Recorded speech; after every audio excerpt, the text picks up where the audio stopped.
This is the Horse Radio Network. Greetings, Coach Jen here, and thanks for tuning in to Horse Tip Daily, episode 1311, where Horses in the Morning monthly endurance show host Karen Chatton talks about trail riding with your dogs and wildlife interactions. Today's show is brought to you by Purina Mills. If you're listening to this program, it's obvious that you love horses. And let's be honest, our older horses hold a really special place in our hearts. That's why we want to do everything we can to keep our old companions around as long as possible and living their best lives.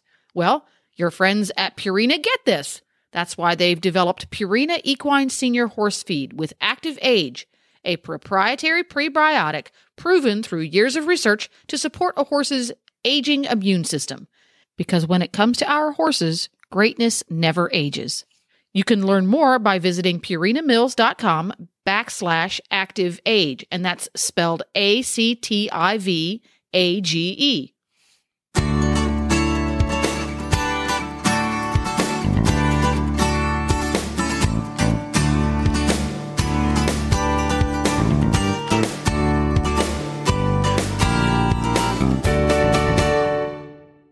You wanted to talk a little bit about a recent encounter you had, and it wasn't a little bit snake. More about the wildlife. Yeah. I went out riding this last weekend with my 10-year-old junior rider, and my dog. I take she's an Australian cattle dog named Taz, and we're out there and we found this really cool single track trail. And I'm thinking, man, this is the neatest trail. This would be fun to have my husband come out with all the dogs and go hiking. And then all of a sudden, out of the side of my eye, I catch a blur just whoosh going by me. And I realized, oh, that's my dog chasing something. My dog was chasing a coyote because it had gotten too close to the horses. Great. And this coyote was easily as big as she is. I mean, this was, a nice, healthy sized coyote. And I don't know, I'm not quite sure yet if it was being playful, if it was trying to, drum up lunch out of my dog, and lure her away, and then have because they work in packs. One lures them away, and the others attack. Right, and then there's another one or more than one off waiting, and then they attack the dog. And I've been on rides with friends where that actually has happened. And it's a wild animal. They kill for a living, in order to survive. And my dog is not, she might think she's tough, and she is obviously very brave or stupid or both, but she was chasing that thing in hot pursuit. And I mean, literally they went by me like 4 feet from my side where I was on the horse. And so and she chased didn't it. Freak out? No, the horses were fine. The horses were fine. And they've experienced so much stuff in their lives that that's not that big of a deal. But the coyote, I called my dog. Thank God she has really good recall, and she came back. And but the coyote kept trying to come in and lure her off, and it kept trying to cut us off. It kept trying to get in between the horses and the dog. And I think I would have really had a problem had the dog not had good recall and stayed right next to us. And so that the coyote ended up following us for like 4 miles. Wow. Was it a big one? We've seen some really big ones. Yes. In fact, gosh, I needed to post a photo. I posted some on my Facebook page, and I even got video. But yes, it was the most brazen coyote encounter I've had for easily 15 or 20 years now. I haven't had one that was that brave. It didn't exhibit any kind of fear at all. So I don't really know what it was doing, if it was playful, like I said, playful, looking for a meal. Bred? Because that happens, they get bred with, they breed with dogs, and you end up with these half-bred, and they are a little braver. Right. Anything's possible. But I mean, if you look at the pictures I've got, it definitely looks like a full coyote. And, so I kind of went online and I looked up a little bit of, what you should do in that situation, because I had people on my Facebook page saying, oh, you should carry a firearm.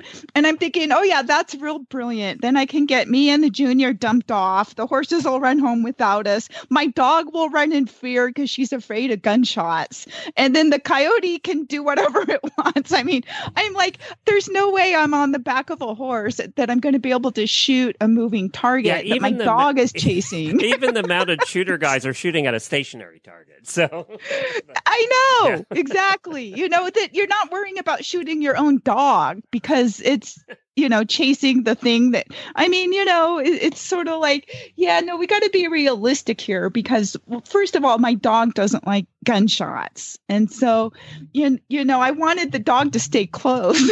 So, you know, carrying a firearm is not really very practical. Yeah, ours doesn't either. Ours doesn't like gunshots either. She would be going the other direction.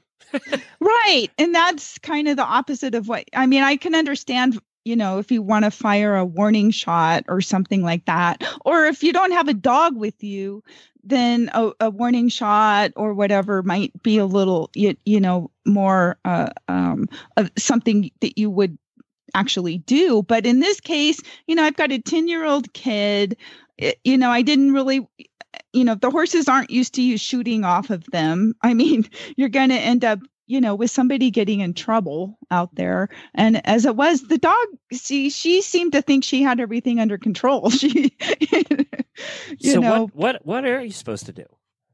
Well, it says that most of the time when they're hunting, it's usually at dawn and dusk and at nighttime. So if you are out on the trail, you should, you know, probably put your dog on a leash, which may or may not be that practical when you're, you know, if you're riding on a horse.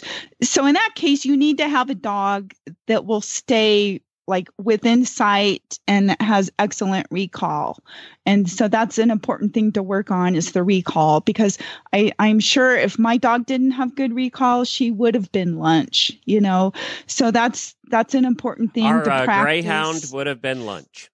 Lunch and dinner. Yeah, exactly. Oh my gosh. And so, you know, the important thing is you don't let your dog get out of sight on the trail. Or, you know, if there's bushes and grass, you need to make sure your dog stays within sight so you can always see where your dog is.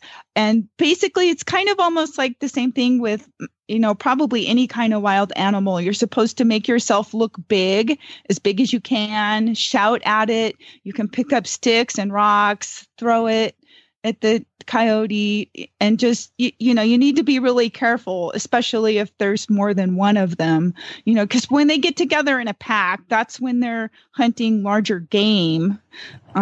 But right now we've got so many rabbits, there's snakes, lizards.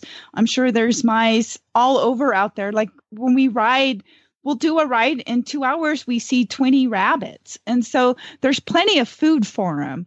So they shouldn't need to be hunting in packs.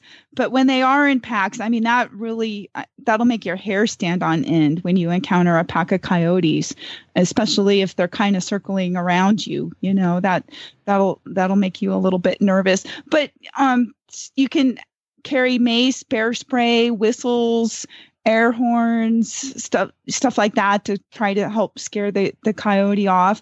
And like in my case, now that I know where that coyote's territory is, and I Googled it to look up, a female coyote will cover something like a 7-mile or so range, whereas a male coyote may cover up to something like 40 miles of area that will be their territory. So I will not bring my dog anymore into that area, just at least not for a while, just because it's just not worth the risk to have something like that happen again. I don't trust.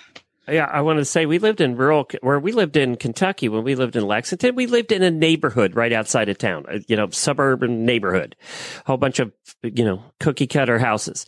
And so the one day I'm mowing my lawn in the backyard, and up on the other side of the lawnmower, what I thought was a large dog goes by. And then I looked again, and it's a coyote going right by my lawnmower. 5 feet Oh, from my me in God. the backyard, and then dear. heads out into the field. And I told Jennifer about it, and she said, that you just were seeing things. It must have been a dog.